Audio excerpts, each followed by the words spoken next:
What's up, everybody? It's your girl Erica from the Classy Climb blog. I'm out here in the Big D, and I mean Dallas. I have a special guest on. This week I want to talk about Philly. It's made a lot of news, countless news, especially in the real estate market, but also in the crime market. So we're just trying to figure out what's the temperature in Philly right now, right? And so I brought on none other than the man with the radio voice, Mr. Ellis. Tell him who you are. Introduce yourself to the people. Hi, Erica. Thank you for having me on. My name is Camari Ellis. Some people know me as the Finance Rebel. Um, I'm a tax accountant, a former portfolio manager, a recovering financial advisor. I'm from Philly, from the 215, Mhm. and I've been in tax accounting investments for the last 25 years. So basically, my whole life has been dedicated to this. Man, that's hard. And oh, by the way, I am very, very adamant about teaching my community about financial education. For sure, for sure. So, everybody, as you can see, the rules always apply. Drop that city and state in the chat because we want to know where you're coming from. Now, maybe a year ago, I posted a video on Philly and it kind of went viral. I did like 90,000 views out of nowhere. I was like, oh. And I usually get a lot of responses from New Yorkers and Maryland folks, right? And so I said, I owe it to them to get some actual people from the city speaking on these issues. Because I was talking about some of the wholesaling articles they were kind of doing a hit piece on y'all out there. So, talk to us. Let's first kick it off with what's the state of jobs in Philly, right? Because people try to make it seem like they're just poor and these poor Philly people. And I said, I don't know about that. They got a lot of movement going on up there. I mean, it's just like anywhere else, right? There's levels, like Hmm. literally. So you have your folks who have good education, good access, they tend to get better jobs. You have folks, sadly in Philadelphia, the dropout rate is at about 50%. Hmm. High school dropout rate is about 50%. So you have some Wow. folks who are kind of outside of the quote unquote system to be able to do certain things Hmm. because they don't have the education, they don't have the access. Hmm. And I think it's all sad. Some of it's self-inflicted. Some of it is truly being a product of the environment. Hmm. So I try to look at the whole scenario from a objective view. Right, there are some systemic issues, Hmm. but there are also some personal responsibility issues too. If Hmm. we're going to be honest. So if I say Austin, people gonna say tech. If I Hmm. say Atlanta, they're gonna say, I don't know, hoochie wawa. If I say, Raleigh, they're gonna say tech. What is something in Philly that if I say Philly, people know that's the jobs that are most there in Philly? So Philly's main industry is healthcare. So we have a lot of Healthcare. hospitals in Philly. We have a lot of universities in Philly. Hmm. Healthcare is our biggest employer. Now, when you say Philly, though, what do you first think? You might think Eagles, you might think hoagies, you might think Hmm. cheesesteaks or pretzels. Um, but it, Cheesesteaks. yeah, but in terms of jobs, it's healthcare. Okay. That's our biggest employer. So Matter of fact, how did that even so how do we have this 50% dropout rate and then healthcare be our big employer? I Are mean, people not seeing it? believe it or not, though, like for a long time, people would graduate from Philly Hmm. colleges and high school and leave. Right. So we had a decreasing population growth Hmm. for a long time. Why does that matter? When you have decreasing population growth, tax. Why does that matter? Real estate taxes tend to fund schools, Hmm. and so all of those things kind of culminated and created the situation we're in right now. But yeah, I mean, there are a lot of doctors that come here to go to medical school. Right. Some of our top colleges, University of Pennsylvania, Temple University, which is my alumni, various others are here. I think Right. Philly is the fifth or sixth largest metro market area, Philadelphia Right. and the surrounding suburbs in the country. So there's a lot of money here. There's been a lot of money here, but again, you're always going to have various levels of stratification in the class system. That's crazy, crazy. Because listen, the best doctors come out of UNC Chapel Hill, but y'all can have the second best doctors. It's all about specialty, right? When we're Right, talking right, about right. medicine. So I know, I know. So okay, fifth or now here's what I'm, you know, the real estate's been jumping. right? From the Yep. perspective of, I mean, from the bottom to the top, from wholesaling, and they writing hit piece articles on y'all with the wholesaling to, big business, all these other people I see that are like, hey, I done made all this money out of real estate in Philly. And I'm like, good gracious, what's going on there? Yep. Where is that money coming from? Is it the doctors? Is it the New Yorkers that are moving there? Who's bringing that money for that real estate there? All of the above. So you got doctors, you have New Yorkers, Hmm. you got people from DC, you got people from overseas in Europe and Asia that are Hmm. coming into Philly that are buying real estate. Now, I'm not currently invested in the market right Hmm. now. I have been before. I'm a previous previous property manager as well. Right. So me and my dad used to manage about 40 to 50 doors. I have to go back and count. Hmm. But I've been around real estate basically all my life. A lot of my clients are real estate investors. So I get to see it on a lot of different angles. And real estate right now truly is on fire in Philadelphia. Hmm. And pretty soon, black folks ain't going to be able to find nowhere to live. I literally was this is like when Aisha Selden, I met her like in 2018. And I Hmm. was like, let me go look. And it was like something for 128,000. And they Hmm. were like, don't you buy that girl. Like they were scaring me. They're like, it's under the bridge. Look at it. I'm like, what's this mean? And so I was like, that's affordable. But that's from an outside mind Right, living in another state. Like, I don't know why they can't afford 128,000, right? right. Um, disregarding the area, disregarding the Um, but I heard her say she quit buying in 2018 because she thought, hey, that's got to be the top. And then I hear other people going, well, I quit flipping there because I quit buying there because it was only if you flipped that you made money. Mm. So is it a renter city per se because of the hospital care and the jobs? Is it a renter city? Would you It, consider it that? no, I wouldn't consider it a renter city, but there is a lot of renters in the city. Hmm. I'll say this though, right? I literally just got off the phone fussing at one of my clients who's a renter, Hmm. investment wise, and a flipper.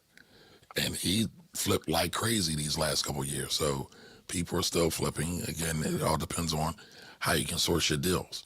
If you Hmm. can source good deals, you could always flip. There's always going to be a market for that. There's always going to be a market for people who might have had an estate sale, somebody died, Hmm. right? And they want to get rid of the property. The grandkids don't want to be bothered with it.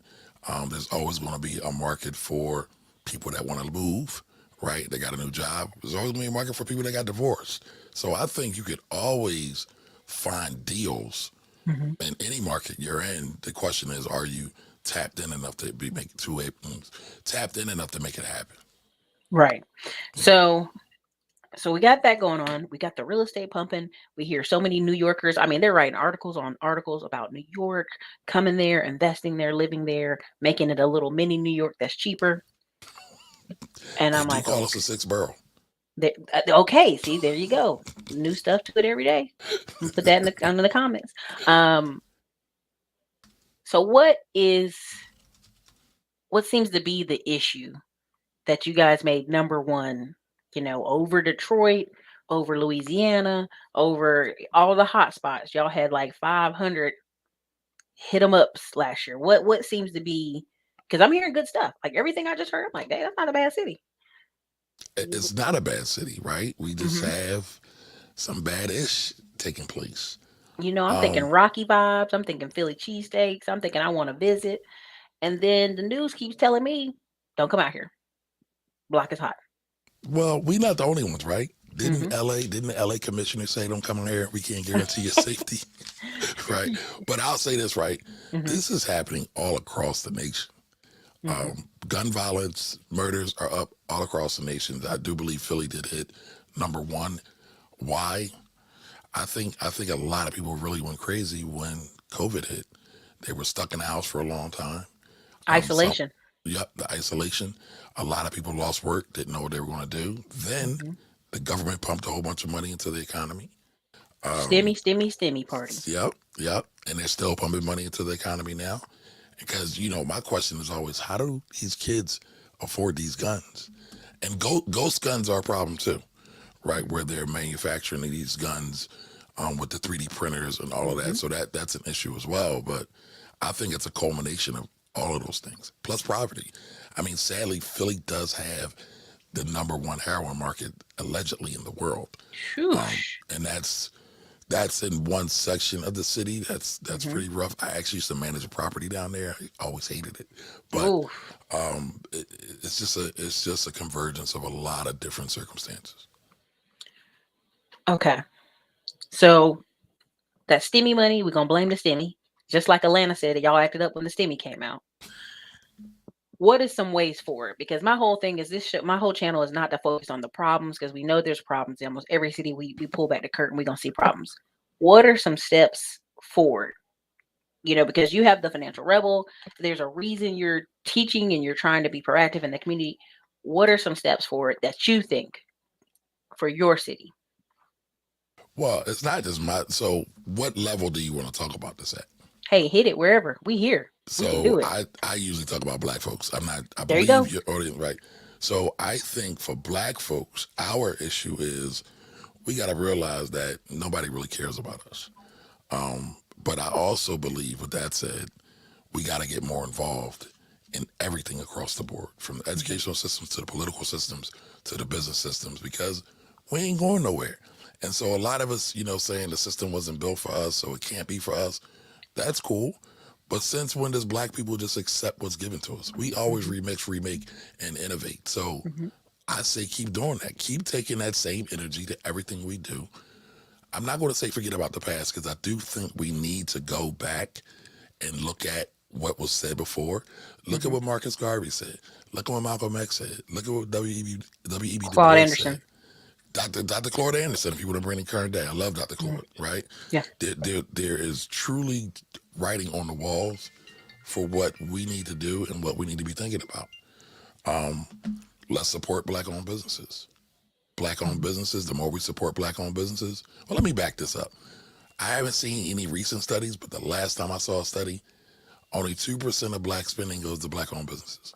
So let's break it down in regular terms. So for every $100 each black person gets, they're only spending $2 with a black owned business.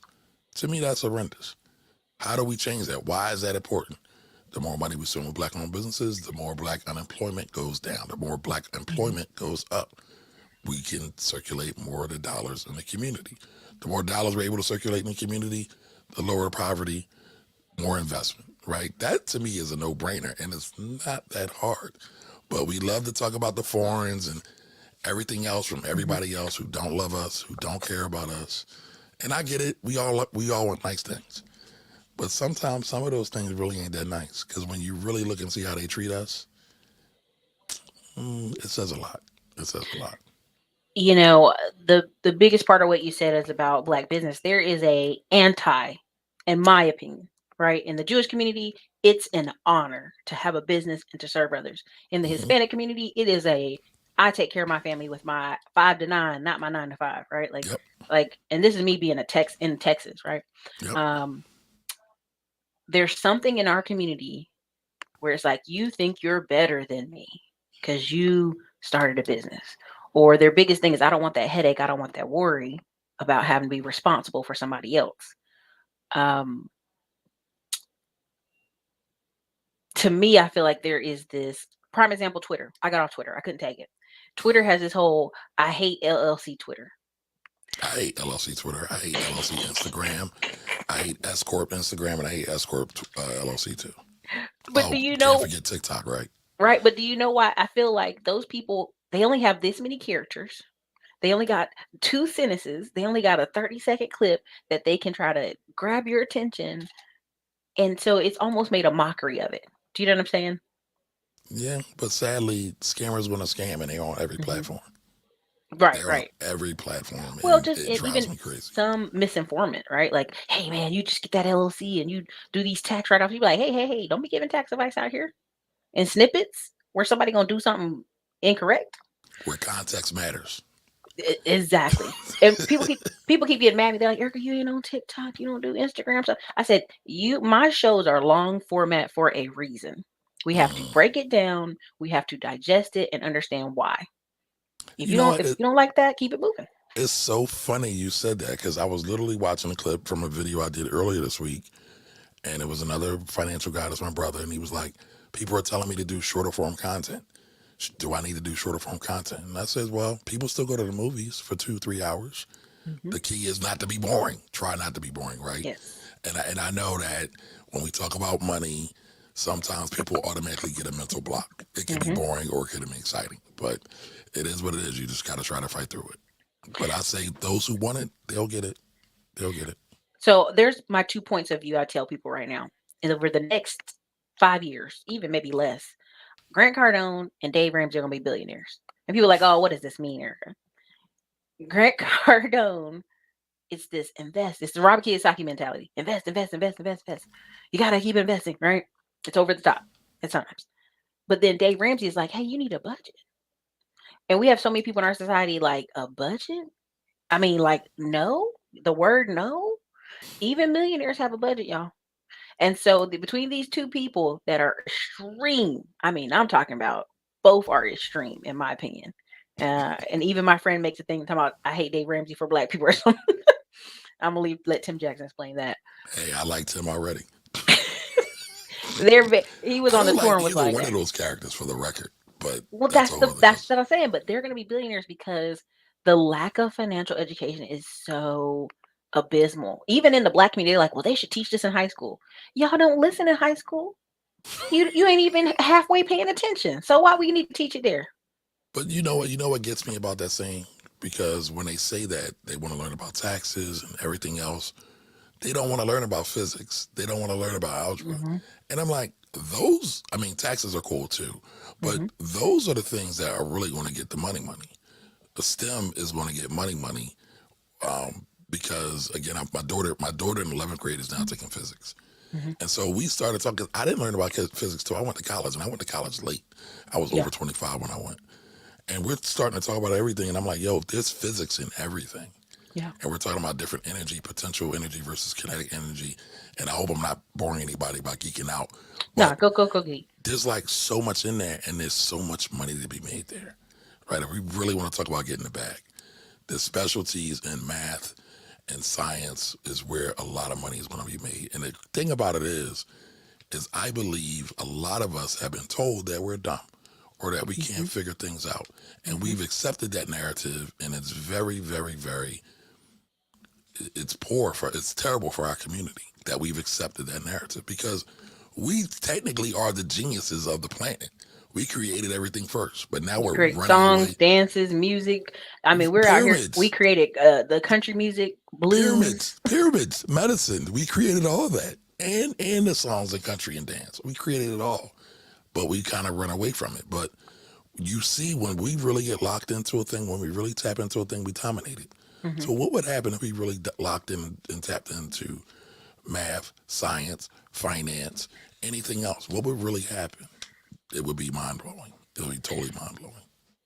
It's funny that you're saying this because people asked me, Erica, why are you on this rant? Because it's Tuesday. Everybody, there's a thing I do called Tech Tuesdays, and Hmm. they're like, "Why are you doing this? Why are you talking about this?" And I said, "If if if I can get you, because I always say you guys need to make more money. Oh, Erica, stop that. Listen, the average black person is making 30K, and my average white or Asian friend is making 150 Yep. in tech, and they've been doing it since they were 21. When she's 32 and she wants to go home with her kids for 2 years, it's a whole different conversation than you who have to go right back to work in 6 weeks.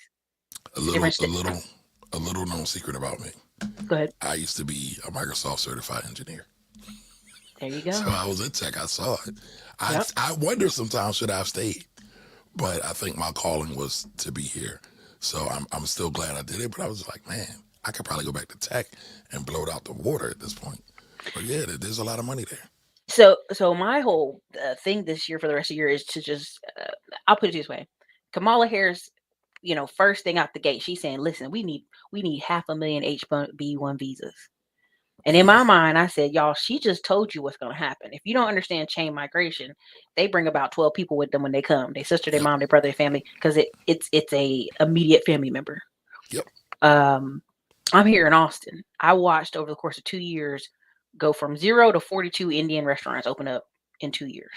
Wow. And everybody hears about how they all open, how they all staying open. They support each other.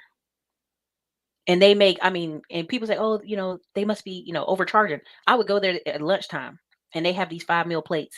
And one time I came in there, the guy kept looking at me like, you always here. He's like, okay, charge her the lunch plate. Never paid more than $5 when I was there. I said, that's how they're staying so busy.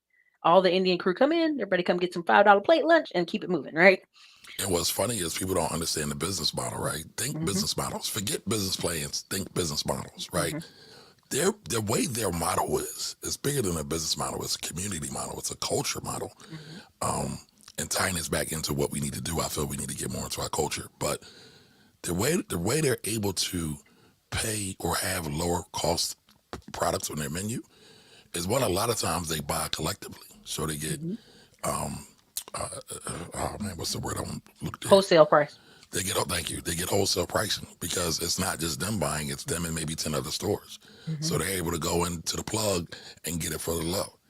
Other thing is, we laugh at folks that live two, three, four, five couples in a home, but one of the biggest expenses anybody will have is housing expense. It's usually anywhere from 25 to sometimes 50% of your overall income. They split the bill. And so they're able to Mm-hmm. split that bill. So they're able to then charge a lower cost, but get volume, get repeat customers coming in there because they don't need as much money to take care of their housing needs. So, there's so many things. And again, I'm going on a rant, but when you really look at money and forget money, wealth, right? When you Mm-hmm. really look at wealth, a lot of times it comes down to culture. Mm-hmm. And black folks that are in the United States of America have adopted very much an Americanized culture and mindset, even though we would all probably say America is our enemy. So we've adopted our enemy's culture where we really need to let it go, disregard it, and take up our own culture and start doing for ourselves and loving ourselves. Mm-hmm. So, but I don't, somebody might call me a hotep if I go too much further. Well, the audience here knows, and always disclaimer, I'm federally registered American Indian tribe here Okay. and so, on paperwork, it says, oh, you're American Indian, but you look at me, I'm black. My mama black. On my daddy's side, that's the only people that count, right? But But what when I, you go deeper to that, right, you look at the Seminoles, there was a lot of crossover. yeah. So, Hmm. whichever way you want to go with it. Is that look, we could go hotep, but I don't want to get kicked off YouTube. And so what I want people to understand is what he's saying about culture is so important because what you just said about wholesale, I don't know if you know this about me, but my first job was with my cousin's dollar store. And this was not a franchise. He was over in Kosovo doing the contracting. He had Mhm. this money. He came back, went to the black side of town, opened up a little 1,000 square foot store, got all the shelves, found a book where he could order from warehouses in China. And this Mhm. is in the 90s. This is before you Nice. had the internet. This is when you had to you had to call somebody. You had to actually like type it up, right? And to this day, I tell people that was my awakening at 14 years old. Like, you can do anything. Yep. You can go anywhere in this world. You can start any type of business you can think of. There's no whole bars. Erica, but the money and they won't let us do it. No, no, no. You guys are asking for permission when you need to be asking for forgiveness. Facts. I agree. I mean, again, if we want to get into the nuance of it, again, there are systemic issues, but there's so much latitude and flexibility that we have here that we don't take advantage of. I can't do nothing but agree with you. I was talking about PPP loans and EIDL loans. Hmm. I've seen you make fun of them. I've made fun of them with all the shenanigans, right? But a lot of people were saying, they're not giving them to black folks. And I said, yes, they are. Yes, they I are. got I got bombarded when it first started. When it first started with mad PPP loans. 2020 was a crazy year. Hmm. 2021 was even more crazy. Hmm. But everybody who had their paperwork right that I worked on got approved. So that's not race. So sometimes we must classify racial Racial things things. with really their technical business things that you don't have in order. And we got to learn to differentiate between the two because every time we label something as a racial thing and we Hmm. get it wrong, it sets us back. Because again, racism is real. I don't want to Oh yeah, yeah, construe yeah. that. I Hmm. don't want anybody to get that confused. Racism is real. And It's real. classism is real. Yes, It's a and two-layered thing, which we don't, yes, and some would say racism came about because of classism. But again, I don't want to go too deep. Right, right, right. But again, we got to really understand to differentiate the two, and then go back to our source, our divinity, and tap into what we really are about and what we really come from and get into that. Because again, it's some paperwork. Accounting isn't hard, right? We created math, we created science. It's not Did, hard. I did countless videos telling people for years now, please just sign up for QuickBooks. You can tie it to your debit card, your business debit card. Just you can just tie it together and it'd be so easy. And people just railed me out of here. But when 2020 happened, I said, y'all, I've been getting money from Stripe loans, PayPal loans, Yep. QuickBook loans. All I did was print out my P&L, and over 6 businesses got PPP, and I got them all forgiven. And the average business was getting 150,000 to 300,000. Now I Yep. think when it was what do you call it, self-employed, a lot of people got like 80K. But if you had your paper together, they was giving out here 150. But I mean, Like I have some clients that were lower than that, right? Some got for sure, for sure. 13,000. I had to fight with my clients to go after these loans and these grants. And I have one client who's actually a pretty notable person. He's like, I don't believe in this stuff. I don't want none of this stuff. I got him the paperwork. I had him do it. He got like, I think $5,000. Hmm. Now, $5,000 may not sound like a lot of money to the listening audience, but this was able to set him up with a laptop, Hmm. a iPad. He's able to start a podcast. He's able to build a bigger audience, Hmm. all because of that seed money. It don't take a whole lot of money. A lot of us running around saying we're underfunded. We don't have access to capital. Oh, Again, a lot of that is we true, but find the again, funny. it's context. It's really context. Anybody can start a business, right? Hmm. Me and Erica could get together and say, listen, we gonna corner the water market. We gonna go buy 5 cases of water. We gonna stand on the block together, crack jokes, do our whole show, and we gonna sell water. That's gonna be the way we monetize this thing. And we could bubble it up to $1 million business Hmm. just on our creativity, our energy to do it. She's in a warmer climate than me, so I probably got to go to Texas because I'm in Philly and it's snowing and it's cold up here. But Hmm. again, you don't need a whole lot. We think you got to do these big gestures, these big acts of grandiose things. You don't.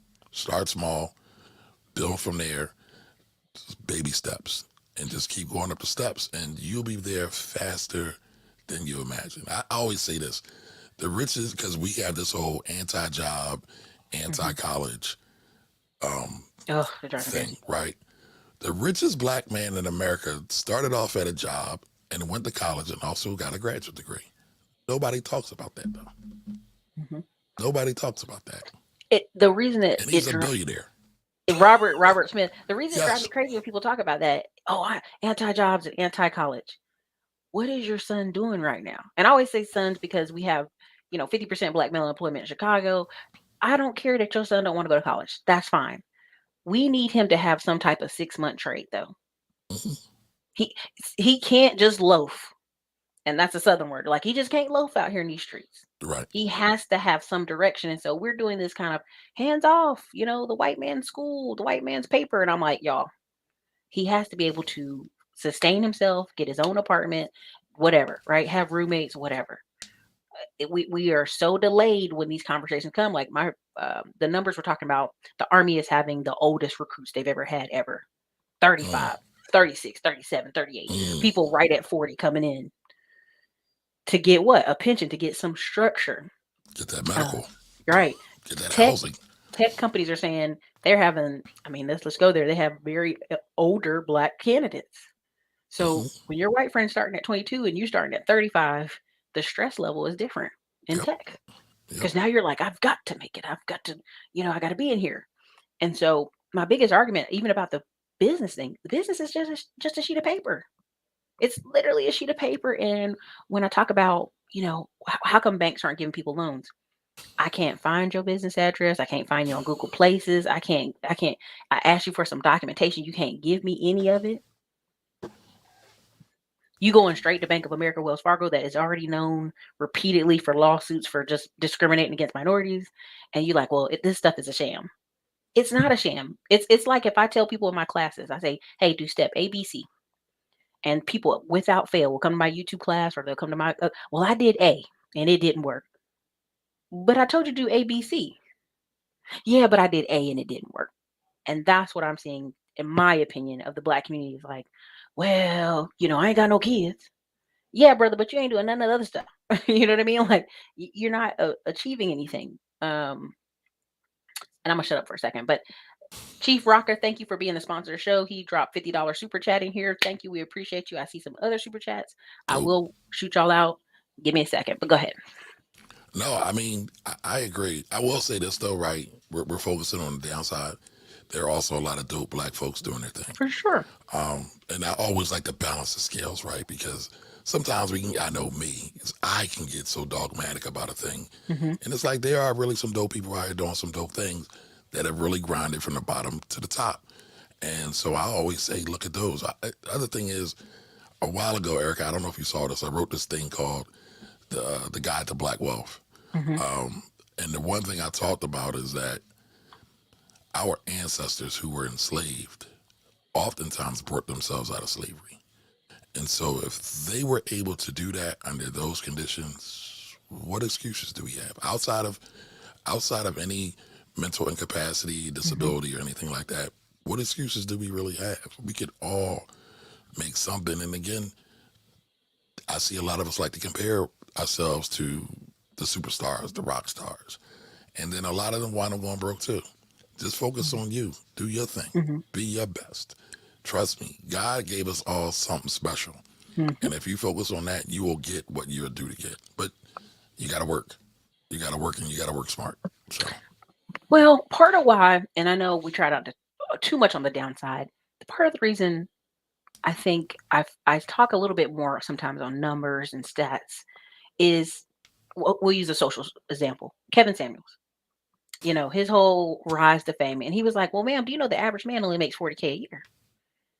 And it pulled this whole we're all making six figures out here. It pulled that kind of away, right? Because then you had asked all these women, well, how much do you think people make? Well, these can we men out talk here about making. somebody else? I want to be respectful here. Like, but go ahead. I don't want to derail. I don't want to derail your point. I'm sorry. I'm Sorry, sorry. I'm dead. I'm I'm sorry. dead. Dead. I'm sorry. Because I Oh, saw I dead. saw you saw one of my comments Oh, about him the other day, and you liked it. oh, I'm dead. Okay. Okay. Let me come back. Okay. Let me. I'm sorry. I'm sorry.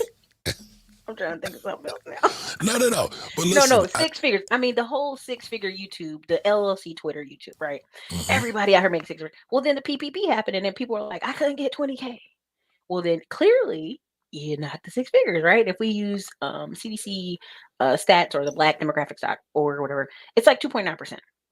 But because you're a financial rebel, that's my whole point. Is I was trying to get to is you still can retire well even if you don't make the six figures. And can you expand on that? That's what I You was can going to go retire well. You can live well. Again, I apologize. I'm to. I sorry was that like, just I'm came trying to out. go somewhere. That's my rebellious nature, right? Right, right, right. I see things that everybody's running to, and it's just like Hmm. that don't make no sense. And I've always been like Yeah, that, so I don't just do it to be it's funny though. obnoxious. But yes, you can do well. You can do good and be well at the same time. You don't need a whole lot of money to retire well. You talked about retirement. What really makes the big difference is your mindset and your discipline and your habits. Hmm. So if you live beneath your means, right? If you make $100,000 but you act like you live on 50, you're cool. If we want to bring it back to the average, right? The average American makes about $52,000. I think the average black person makes somewhere between 35 and 40. I always get them confused because everybody has a different study. Again, you got to figure out different ways to, because if you're at that point, you need to make more income, like you was talking about earlier. There's plenty of ways to do it. You can do Uber, you can do Lyft, you can do,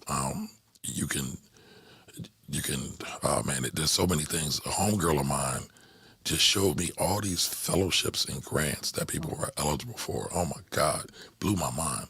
I mean, but you got to be a seeker though. You got to be a seeker for the truth, for real stuff, not for some of these people who who pull stats, but talk about them out of context, just to talk about black women and to denigrate them. No shame, no names being said, but Hmm.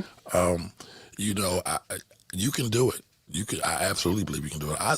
I used to have a client when I worked for my father This lady made $12 an hour. Now this is the '80s. $12 an hour was still $12 an hour. It wasn't a lot of money, and she had Mm-hmm. 3 kids. And she was able to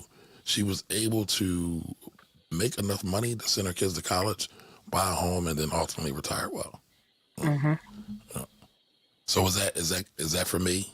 That keep focus on I'm your sorry. talking points, and then I'm sorry. when we point to the screen, I then got it points there. ADHD. So But listen, me um, too. I'm here struggle. When you said that, I done lost all train of thought. all right. So yeah, you can do it, but again, if you develop a savings habit, and you can start small. I tell people all the time, you can start with $5 a week. A lot of us spend money on things that we don't need. Hmm. So again, start with $5 a week and just put that away. And then that $5 a week and the cash, you could also take $5 a week and buy stock. And if anybody's paid attention to the stock market, the Stockpile. stock market's on fire. Now, quick warning, nothing goes up forever. So be Facts. prepared. Be prepared about the markets when they crash. But I'll say this, you will always get more money back from an investment than you will from spending it. So when you go to the coffee shop and spend your $4 or $5 on your coffee, you're never getting that back. If you invest in the company that made that coffee, you'll be able to get some money back at some point in the future. It might not be right away, but probably some point in the future, after 10, maybe 20 years, you'll be able to get something back. But once you spend it, it's gone. It's gone. For So, sure.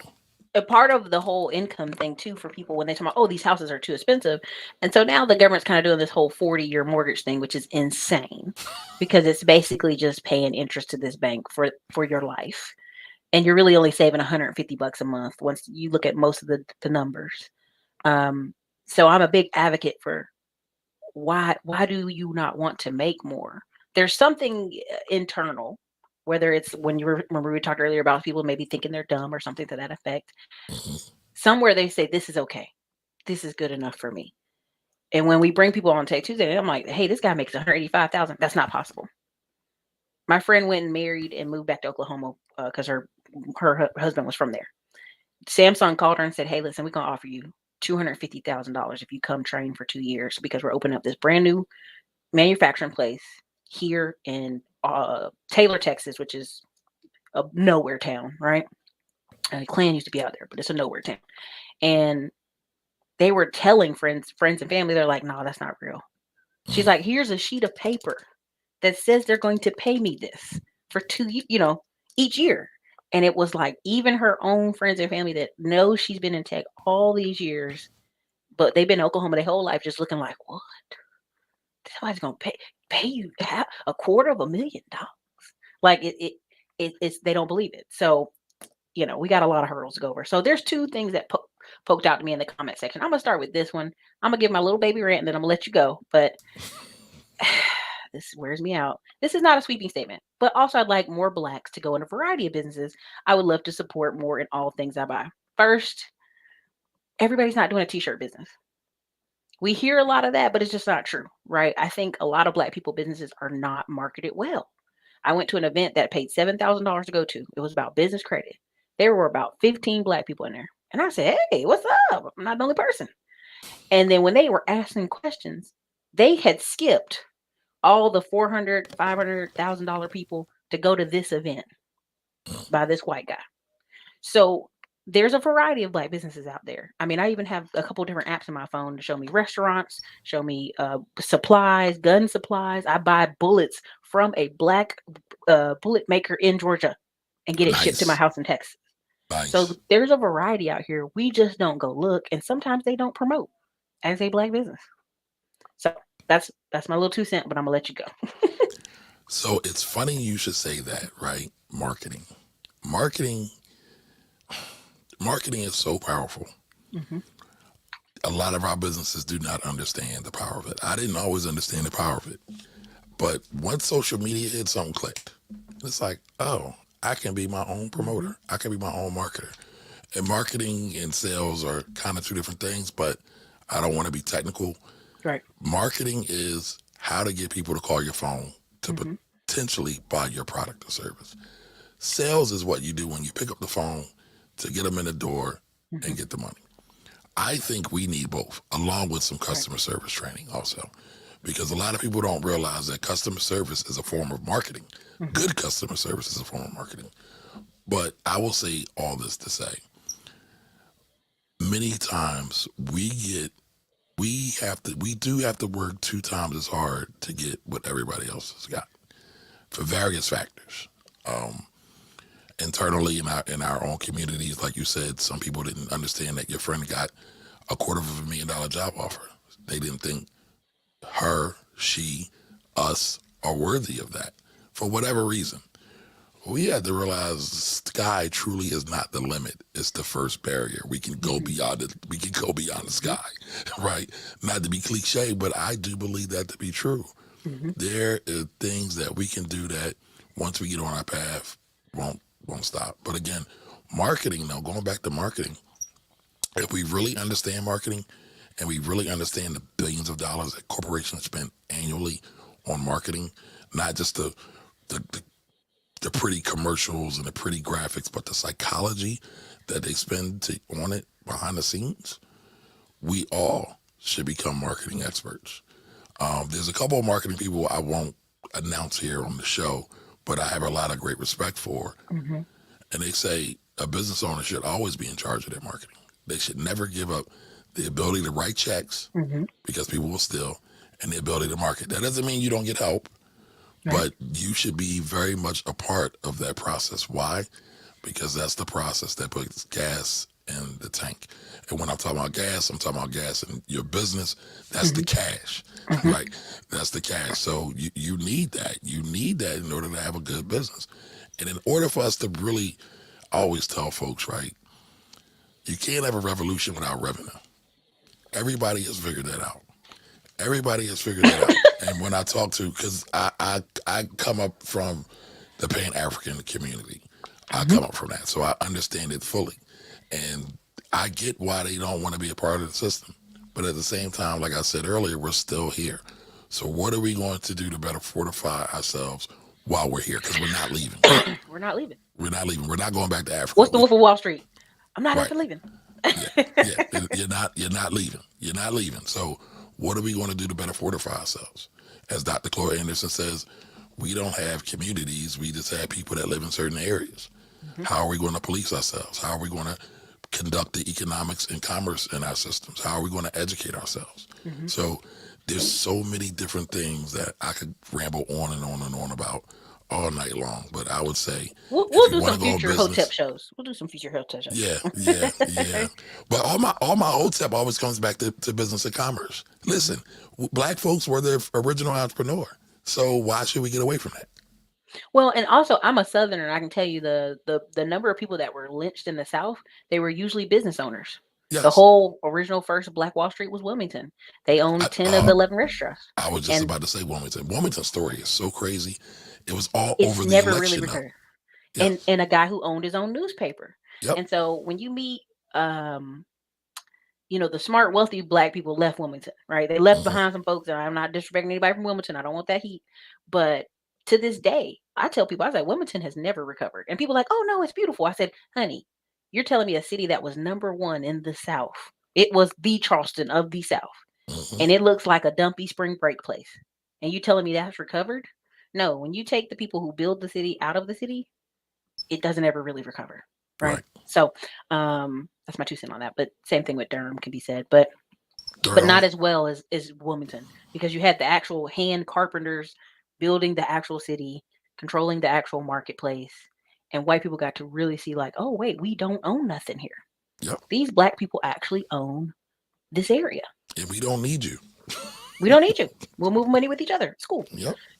So that's why this statement always bothers me, because But I the think, the marketing of our t-shirt people and our body butter folks is so loud that the accountants aren't loud. This person isn't loud. And honestly, it also takes some onus on ourselves to look for them, right? Let's just go there, right? Because we can always find Asian food when we want it. We can always go find, an Italian restaurant when we want it, and they don't market or advertise. Well, they ever, market, but they don't advertise. right? So, so my biggest thing is like even as you're talking about marketing now, I got a new marketing team I brought in from a non-black friend. right? I'm working with them, doing business with them, and they're like, "Let me take over your marketing." And I Mm. said, "Hold on, let me see, let me see, let me see." And I realized just within 2 weeks of them working, I'm like, "Holy crap! The limits, the sky is the limits," right? You know what I'm saying? How much income people make. I've even talked to some. There's some black people that are in our space that can't even say what they really made last year. You know, Mm. they do these. They basically do these interviews and say, "Oh, I barely made like 900,000," when we know they done made 5, 6, 7 million because the power of marketing. Yeah, But our community could not hear that and take it well. That's the best way because I a can say lot of that. us won't be safe. We won't be safe. Listen, I'm a pew pew carrier, and anytime I go out, let's say I go to Houston, and people come like, "Hey, Erica," and then they always be like, "All right, I know you carry that pew, girl." They always very cautious, and I'm like, if you understand that you're speaking to a community that numbers wise don't have the money, and think, "Hey, if I just take it from you, I'll have a good day." Yes, there's a reason they can't promote what they really make. But sadly, we're so short sighted, right? And that's part of our training and programming, education wise, Hmm. that if they take you out, they don't realize they took out 100 other families because Yeah, you're the plug for 100 other families, and you're the golden goose. yeah, they don't even realize that. They don't. But I mean, some don't care, but it's deeper than what they realize. But you just said something, right? A lot of times the body butter folks get more attention. The t-shirt people get more attention. You Mhm. said the black accountants don't get more attention. So how can the black accountants do a better job? The real ones. The real ones, Yes. oh wait, I saw what you did there. Yeah, and pause. I that guy gets on my nerves. But anyway, Well, there's a the couple. There's real, not. There's not just I one. know there's Yeah. several of them, but Yes. I feel like the PPP moment was when black accountants had unlimited reign to be on YouTube. And I'm gonna just say this, and I'm gonna be a little biased. I've been on YouTube since 2012, and then it wasn't until we had one or two black people really do well on YouTube in a certain space that people were like, yeah, I'm going to YouTube. And I'm like, y'all, this Well, where the it's money funny. been at. I've been on YouTube longer than you, and I'm I just now believe it. figuring it out. I'm just now figuring it out. Listen, come And over. I have, We'll do a whole talk. yeah, I have like four. I just hit 4,000 subs, but I just started taking it serious too. So it's a whole thing now. Like, and I didn't I realize how mean, much you it can was. make $10,000 every month, even with your 4,000 subs. I mean, that's a whole conversation I can have with people. And that's why I can't even, when I tell people the real numbers, they like, how'd you, what? Yeah, yeah, It's a whole yeah. conversation. But I believe that. But okay, so going That's back to this that's when the comment, the accountants didn't take advantage of the marketing at the time. Easy would have been to pick up a camera. I'm an accountant. There's several accountants here on YouTube that just blew up like crazy. they Asian, are. white, and there's a white guy out of Dallas. He literally went overnight from 5,000 subscribers to like 300,000. Mm, And he's like, he's smoking a cigar. He's laughing. He's like, holy crap, you guys are here to listen to this, boring conversation? Yes, yep, because clearly we need it. yep, yep. But I will say this though.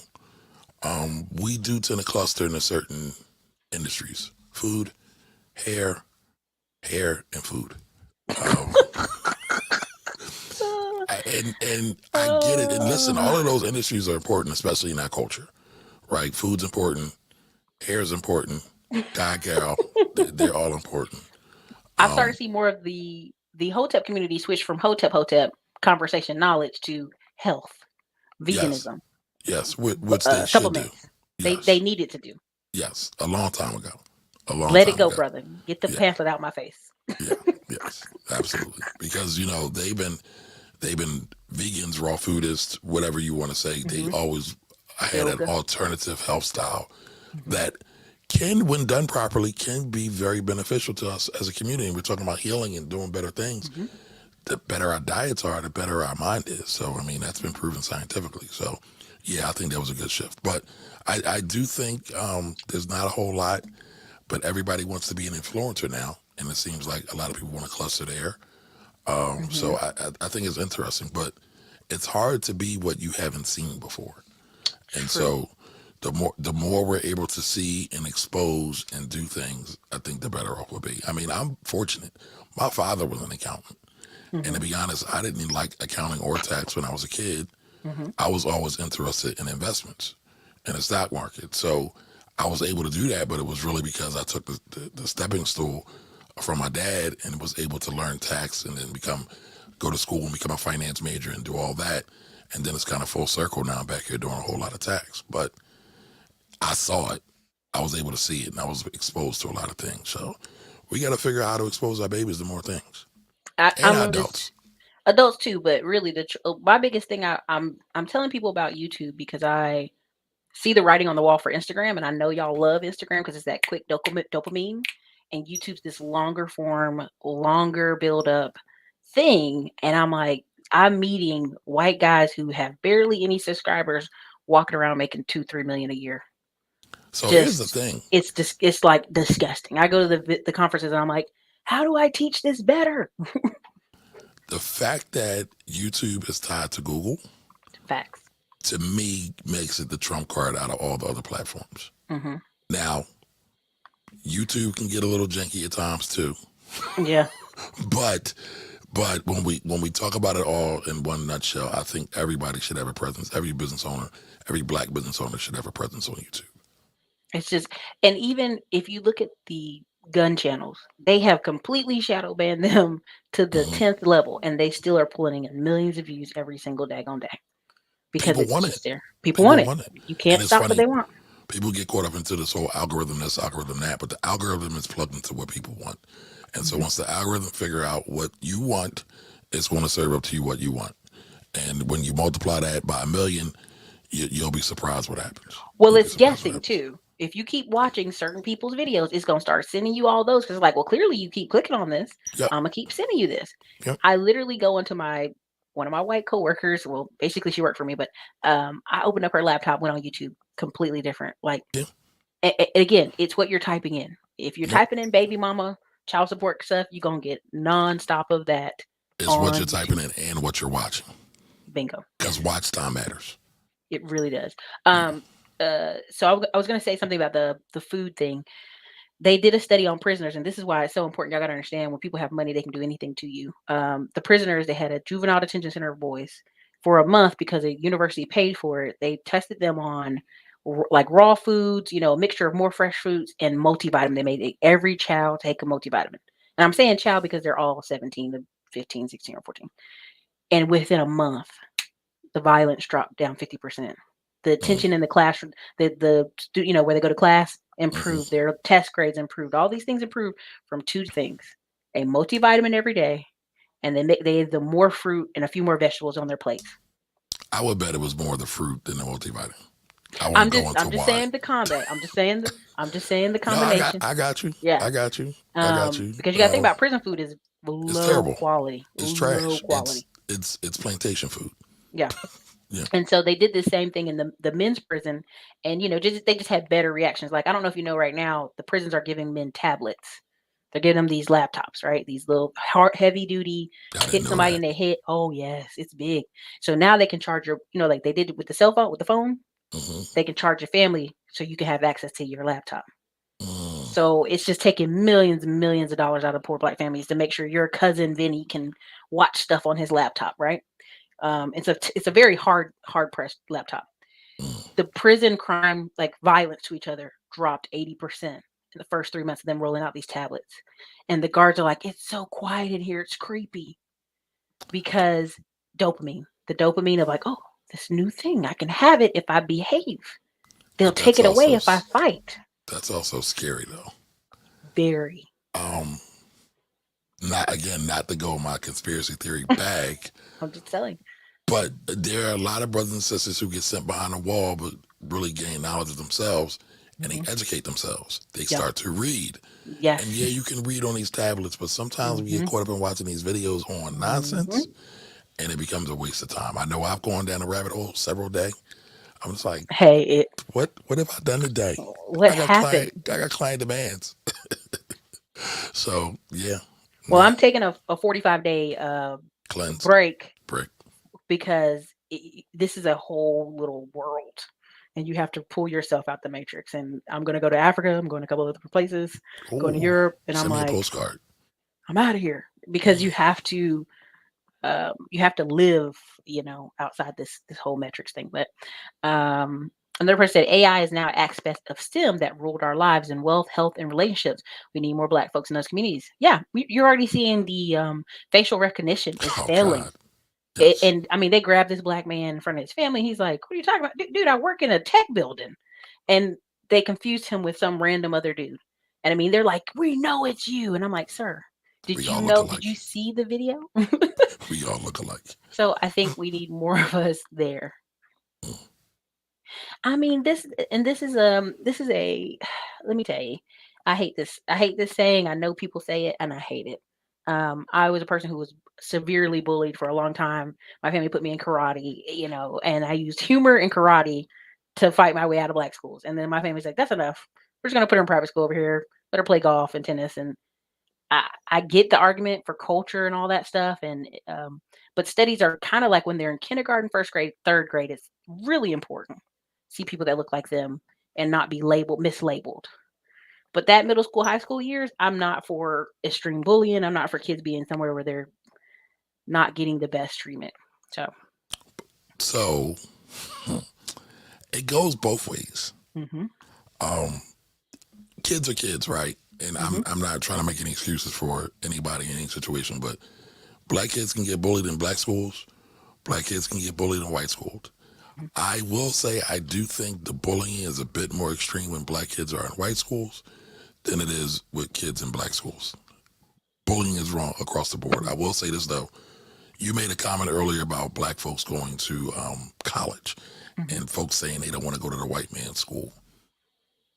If they have a strong enough cultural base, which has to be instilled at an early age, and it's not just school, it's also family. yeah, If that's done properly, they can go anywhere and they can thrive because hmm they know who they are.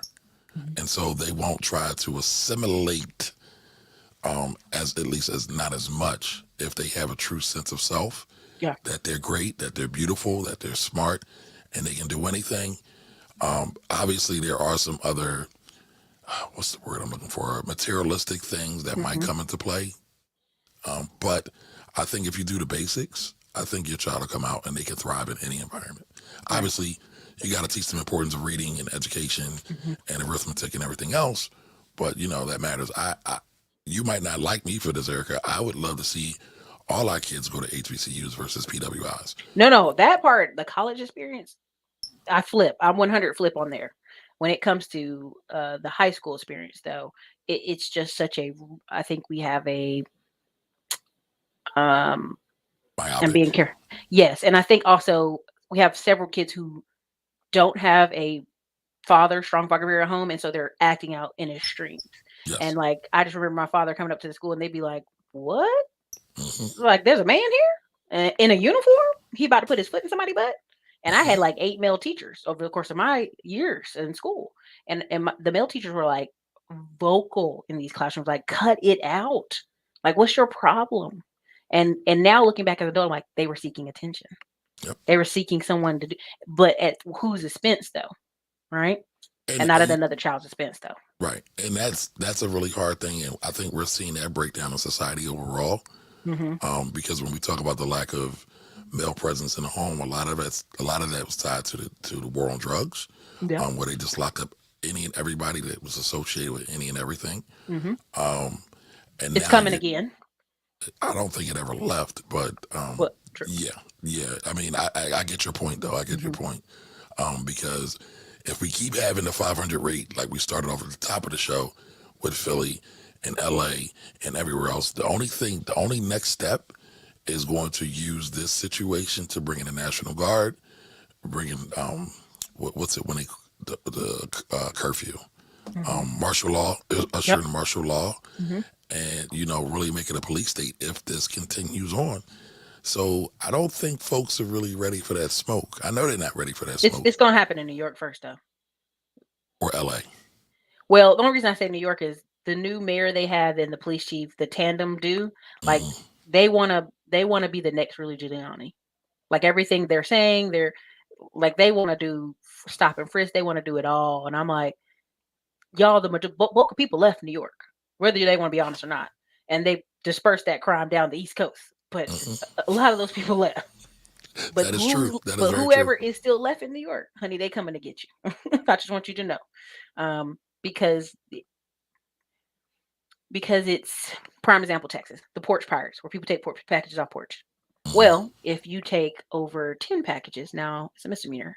If you take over 20 packages, it's a felony. You take 40 packages, 5 to 10 years in prison. How quick can some guy? Unfortunately, I'm gonna say it. They had this one black guy's example. He's just driving around all day. That's like it was his job. And they go to his house. He had 50 some packages. Right. That's Well, easy. there you go. So now everybody that's in his house was getting locked up, He even can though get they that weren't on before noon. camera. He can Thank get you. that before noon. Thank you. And so it just trickles. And I mean, one of the things we got to do is we got to emphasize the importance of our people to stay clear of the system. And in order to stay clear of the system, you got to not do anything that could jeopardize your freedom. I got, we're talking about YouTube earlier, right? Mm-hmm. I got called a coon earlier, and I got called caping for the IRS because I was breaking down the new 1099K Mm-hmm. law. And they're like, but you're just saying what the IRS wants you to say. I was like, well, I'm telling you the law. And you want to call me names, that's cool, but who's actually being more responsible here? Me to let y'all know what not to do so you can get caught by massa and get into massa's system and massa's prisons, or you who's promoting it? I mean, I think we really got to start thinking a little bit deeper about this stuff. Yeah, look, John, you're right. That's why there were Chinatowns, Italian towns, Polish towns, Russian towns. Even in North Carolina, they made the Italians go to a different school. People forget Yep. that in Raleigh, but the Italians in Raleigh have not forgotten. To the 70s, almost 79, they made the Italians go to their own. They made them have a school. It wasn't even a choice in Well, Raleigh. remember, Kennedy, they didn't even want Kennedy to be elected because he's Catholic, Yeah. right? I mean, so I know that's not race, but it still comes down to a segregation of people. So that's a part of American DNA. Hmm. Y'all cracking me up in here. Sovereign black, native black. Y'all comments are cracking me up. Got the good hair and y'all stop it. Support the channel. Thank you for your super chat. We appreciate every single dollar and dime. It creates a better channel. There's a lot of Philly people in here. I said hello, hello. Okay, what's up, DC? Welcome, welcome, welcome. We got a lot of New York in here too. I agree, all y'all. Entities and business development have to go. Those books have to go in order. That's what Allison's saying in two different comments. Yes. Is that what some of our struggle is? Because you deal in that, and that Uh, side of it. so yes, there's a struggle there. I think the biggest struggle again is mindset, and we want to get over quick, and we Mhm. want to do everything real fast. And sometimes you really have to crawl Mhm. before you walk, and then walk before you run, and then run before you do a marathon. Mhm. And I don't think people get that because we live in this 24-hour microwave society. We want everything Yeah. instantaneously, everything. And I get it. If you can get it fast, why not? But I think it's better to get it right than to get it fast But do you because, know why they want it fast? because they've been programmed to want it fast. But Wait. But think about it. By the time somebody wants it fast, they already in the hole with some crazy level of debt. They student loans, the this, the car. I mean, like people. If you read the comments on YouTube, be like, "Hey, my car's about to be repossessed." Well, baby, that takes 90 days. So mhm, what was going on these past 90 days? right, You know right. what I'm saying? The Oh, whole I want get it it. fast comes out They of they weren't taking action before, yeah. and so now they're in dire straits. So yeah, I agree. But yeah, there's a lot of misconceptions about entities. Hmm. I think more of us need to understand what business development is, Hmm. and you can do biz dev or business development with any entity, whether you're a sole prop, LLC, Hmm. S corp, corporation, nonprofit. Right? Business development is just figuring out who you have synergies with, and maybe you could do something. Me and Ericka have synergies. I mean, we've been kind of talking against each other, or not against, past each Orbiting, other, orbiting. right? And we have a lot of the same people. She did an interview with my guys over at By the Hood, Jimmy and Corey, Hmm. right? So we're in the same ecosystem. We've talked before, but we just never got a chance to do it. But it would behoove us to, like you said, you clearly have YouTube knowledge that I don't have. So I probably need to sit at your feet a little bit and get some of that knowledge, and then Well, I could do the same and share it with other folks, for and sure, so for forth and sure. so on. Each one teach one. I mean, and even like when I come back off vacation, like I think there's a lot of topics we could talk on that you hit so very well when I see it, and I just like, oh yeah, make a note, come back to it. And I want to be respectful of your time because I know we're hitting an hour, so just let me know if you got to No, rush, you I'm got to good. go. I'm good. Listen, Um, we've been trying to do this for over a I year, know, I so know. I gotta get my chance when I get it. Like I've See, been a fan for a while. I be telling y'all, like it be taking a minute, like when people are really working. Like they doing real work. It's not like we just hopping on YouTube all day long on shows. But let me tag on that, right? Because I For see a sure. lot of people that say, because it did. I know. I think we talked last season around PPP, Hmm. right? It didn't happen for whatever reason, and I didn't get mad. I understood. Like Yeah. things get busy, and then sometimes I see people say, "Oh, they blew me off. They didn't bring me Yep. on."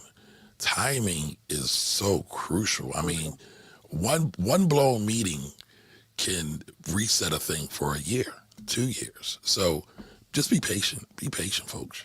And the funny thing is the Diamond Dave. He said, "Hey man," he talks about manifestation a lot. And I'm not gonna go too woo woo on y'all, but he was like, "I want to reach the next level," and I said, "I need black men who are talking about something other than dating." And so I just reached out to every black man I could find in the space, and Diamond Dave is like, "It's so amazing you did this because I was just trying to manifest. How do I get this stock market talk out to more people?" And I started laughing. I said, because it's manifestation. We both manifesting something here. And the fact is he was saying, Erica's put on a ton of black men. Like I've put on at least 45, 50 black men. And people will be like, oh, you guys are against black men. I'm like, how? Where?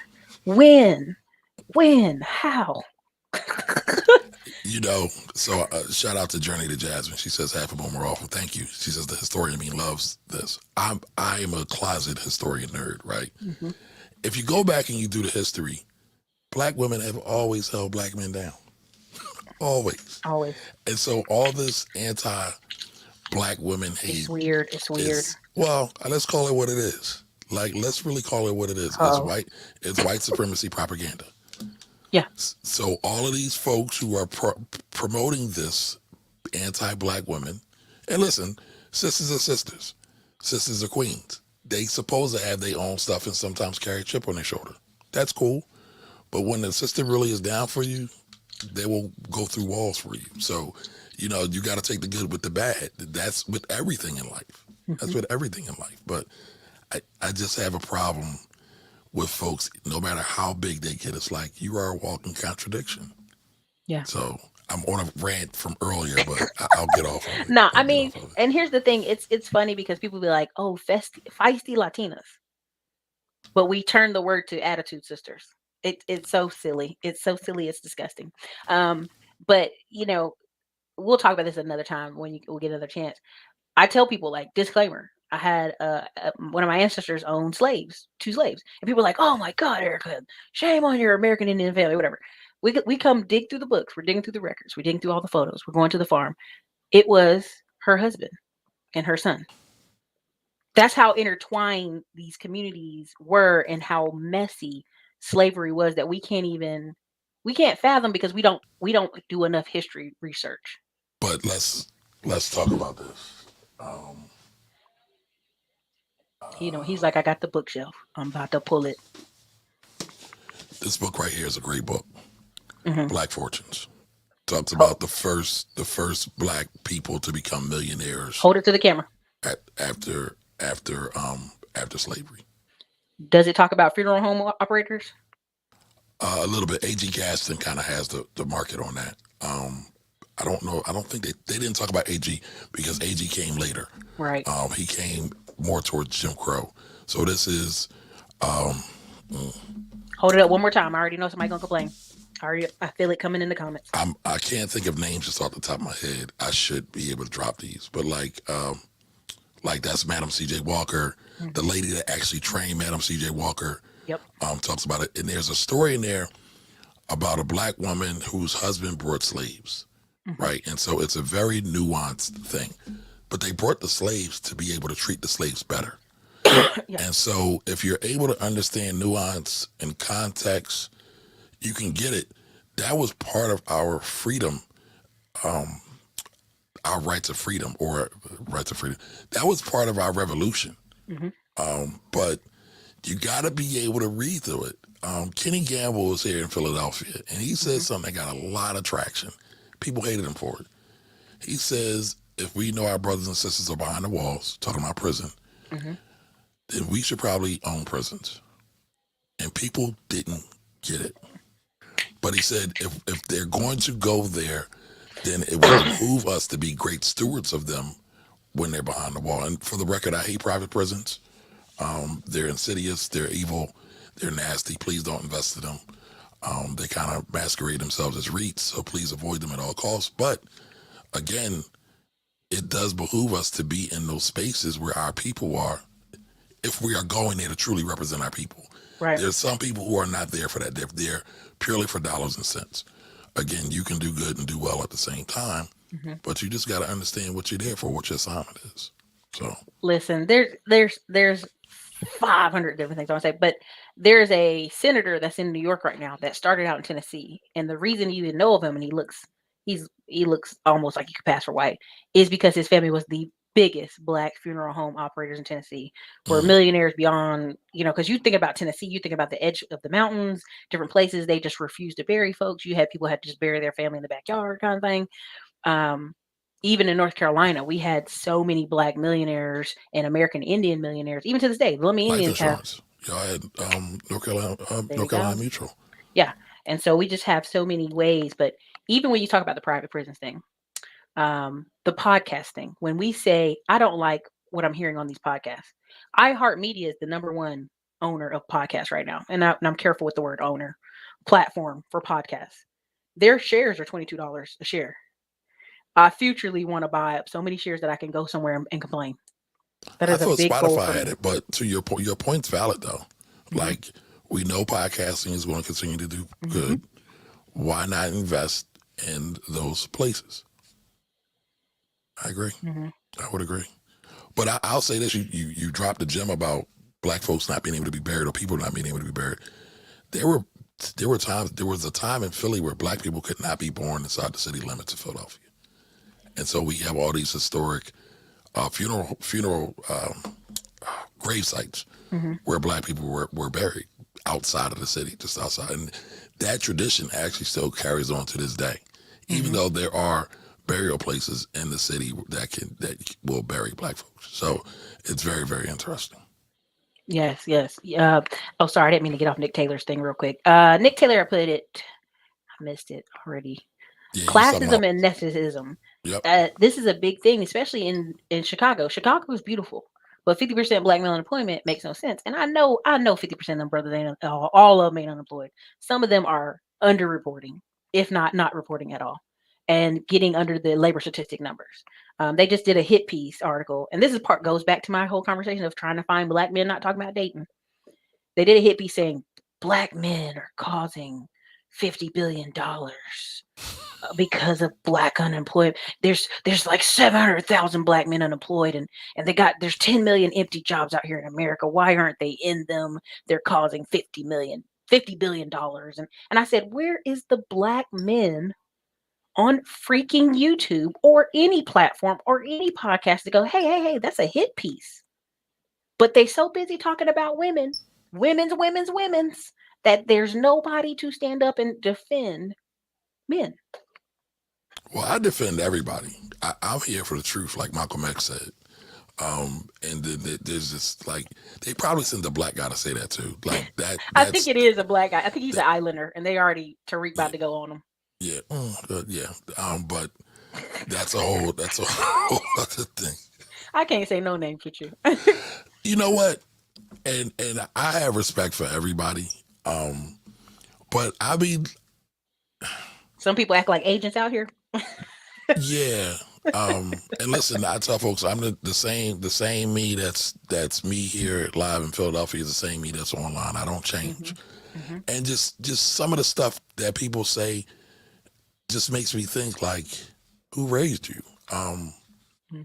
But you're promoting this one thing, right? If you're promoting relationships and the good of them, but then every chance you get, you're tearing down black women. And I know you tear down black men too, but are you really for the people? Now, there's a thing to tell the truth. I do believe in telling the truth, Hmm. but some stuff is just outright heinous. But it's just me. It's just me. Yeah, listen, tell it. Tell true shame devil. That's just me. Um, she said it's wild. Many people missed out on opportunities because they have unresolved issues because they were intimidated by paperwork or won't follow instructions. It Yep. is. That's BBB thing was sad. that's facts. That's Or absolute or facts. or what surprises me, the government acting so surprised by EIDL loan. How come y'all not taking this when over 100 million people got under 620 credit score? But Most business owners I know they don't give a ham about no credit. They're like, I got cash coming in. yeah, but they They should. revised that. They even revised the calculations for sole proprietors and solo member LLCs to What is go it, off gross. 580 or something, or was it? No, I mean a lot of people they weren't even checking credit. I mean they said they were, but a lot of people they didn't check their credit. There were no credit scores. There were no credit polls. Oh, Welcome there to we the go. membership. I've seen 4 or Congratulations. 5 of y'all. Thank y'all for coming in, being members. Again, members got some secret content coming later this week. We're talking about land. Shh, don't tell nobody. Um, Let me see. Y'all got so many good comments in here. I can't get them all, y'all. Our customer service That's must a be fact. improved. This one girl literally did a whole skit where she was like, the worst the customer service is at Jamaican restaurant. You know the food's gonna be fire. Like, That's facts. That's fuck facts. me. Um, And I mean, there's a place for that too, right? Because I mean, mhm, what's the popular place in Chicago where they intentionally have bad customer service? mhm. Y'all hit the like button. People are saying they're a huge fan of you. Thank you for coming in. Oh, Um, okay. Oh, sure. Hey, Cherie, how you doing? Port That's City, that's right. Port City has been trashed. Wilmington, North Carolina has never recovered, no matter what white people try to say. It's trash now. It's dirty. Um, Here you yeah, go. that's the I believe that's the Cherie, founder the of the business 10K writer. project. Yes. And she Yep. got Dr. Claude Anderson on it. I'm like, listen, I've been Yeah. Yeah, they begging got a and couple of knocking on things the over there. door. They over there cooking. I love Listen, it because they're raising money for black owned businesses. I love it. Dr. Kimbrough, he said yeah, then he said no. I mean, listen, whoever can get him on, let's get him on. They said you have great information. We're going Um, over to check out my YouTube channel. It's the Finance Rebel. Let me see. Let me see. And the thing about Tulsa right now, Tulsa's giving $10,000 for people to move there, and I know several people who've taken it. But I was like, y'all, all they're doing is removing enough citizens that will complain about them still owing them people that money. I don't care what you say. Oklahoma owes them people that money. Um, Young Dolph, exactly. Young Dolph is a good example. Bought 100 homes. How many wholesalers sold homes to him? How many construction workers got a job because of him? How many people were able to be a property manager because of him? Oh, that's tacking back into the point where if they take down one of us Yeah. that's doing good. Hmm. Yep, yep, yep. That is a great example. I like Young Dolph too. I was more I'm older, so I kind of found his music later, but I loved his energy and I loved his outlook on life. Yeah. Well, what's funny, this right here, she said, black people are not taking out blue collar black people. That's because blue collar black people always give you that story. Man, I ain't got no monies. Man, we ain't got no monies over here, but they stay stacked. Uh, Now, you know that's going to be your tagline whenever they That's the see you food, now. hair and food. Hmm. Listen, it's all important. It's all Somebody said important. waist trainer. So one of my most successful YouTube videos, I think it's like 20 or 30,000 or something like that. But Hmm. it's basically me ranting about my encounters with hairstylists and how they're always trying to get over. But I've ranted about them because I feel like hairstylists and barbers truly have the key to wealth. It's like laying in front of them. They have all cash businesses, and they're so caught up a lot of times in street culture that they don't want to pay any taxes. They don't want to file any paperwork, but they're missing out on the bigger picture. And so, Well, do you remember SBA, maybe 1997 or it was 98, where they wrote the article talking about how they figured out where all these black people were getting hair and barbershop loans, barbershop and salon loans, but then they were really basically open the barbershop and then open the business they really want to open. mm, And it's because banking was so discriminatory. yeah, So it is. SBA was like, It's still if you, discriminatory. oh, very, very. They're like, if you just come in and ask us for that, we would have gave it to you. We've surveyed all these people, and I said, SBA, no, you wouldn't have. Yeah, exactly. Stop it. Stop the cap. Um, Bells, there's something I want to say there, but I'm gonna leave it alone. Black people want to come on YouTube, talk, and get a Google AdSense check, and that's not how to make money on YouTube. It's never been the way. But that's what black people mostly want to do. They don't Your want to own do, merch, your own yes, content, on your own content, products. Yeah. affiliate marketing. There's one guy right now, he's affiliate marketing for 200 different companies. There's a business side of it. And he doesn't even have a big YouTube channel. He's here in Austin. He just moved here. He makes 1.4 million a year. He Mm, hired his dad to help him track all the accountants, all the affiliate payments, make sure they're all coming in.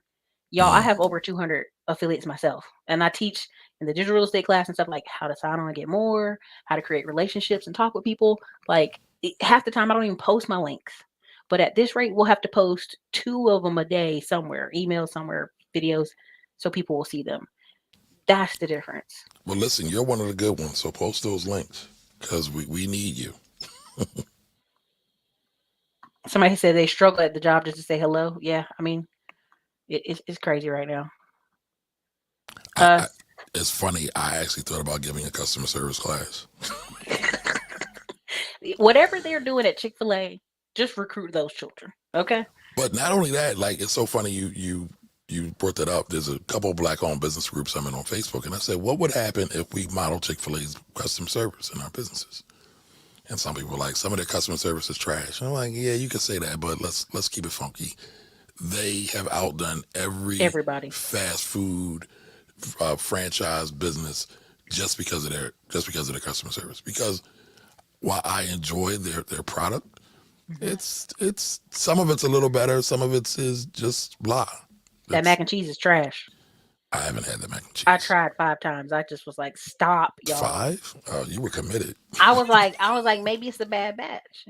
Maybe if I'm in Atlanta, it'll be better. Maybe I if don't I'm even over think they here. had that up north. So they must have that below Mason Dixon line. They keep trying to push it, and I'd be like, till y'all get it right, it's a no from me, dog. Their chicken noodle soup is good. Chicken tortilla too. Yeah. Oh, I'm in Yes. Texas. I don't know if they have that everywhere. No, they have it. Yep. That's good too. Okay. That's good too. This one right here. I don't know, Sherry, whoever that is. That sounds. I'll look her up. Annie T. Griffin. Mm. That's why I keep a sheet of paper over here because I be just writing down stuff. Representation matters, y'all. We need Mhm. them. We need black folks in every possible space there can be. There's that old saying: you need to go to divorce school because the world is diverse. Well, I don't agree yes with and that. no. Your Uh, neighborhoods aren't usually diverse, and neither is your church. But but when you look at the numbers out of the professionals that are coming out of HBCUs, eighty that kind of percent. it proved you got to be great. You got to be really good at your craft. Once you, as the adage says, your gifts will make room for you. I believe there's another verse that says your gifts will bring you in the room of kings or something like that. Right. I mean, it's Uh, proved. no, I'm not laughing at the hair industry. I just think we're at the wrong end of it. We don't control the shipments, the products. Um, I mean, I think there's 5 major black warehouses that the Dudleys in North Carolina. I forgot who the couple is in Georgia. I Somebody had in dinner. LA. I had dinner with Mr. Dudley one time too. Dudleys. The Anybody? Bonham brothers, Dudleys. Uh-huh. There's another guy in Chicago. Hmm. But the amount of money we spend on hair, we should actually have more vertical penetration in that market. Now, at first, I used to give black women a hard time about this, but my sister has a hair salon. I had to use my Korean friend's mom. She's half Korean, half black. I said, listen, they won't take my sister's call. She's tried to fax stuff in. She's tried to do all different ways. They won't talk to her. So we put her Korean mom on the phone. She started talking, and they were going like, oh, okay, yeah, no problem. And she said, what was the problem? I said, well, whenever we called to order, they didn't have anybody speak English to us. They didn't have this. They couldn't take the order phone. They couldn't take the fax machine. They recharged my sister back her couple of thousands dollars. Like, no thanks. And I said, there is some bias in this system. There's a lot of bias. They have blocked it out. Even gave my friend's mom a hard time because they were like, well, what we need a business number, we need an address, we need an office, and like they were giving her extra third degree. So there's a reason it is the way it is for the hair industry, but we've got to figure a way around that at some point here. I mean, I know people that have gone directly to China because China is one of Hmm. the main hubs for distribution of hair. Go to the source. Hmm. Boy, y'all got a lot in here. They love the show, man. They're saying they love it.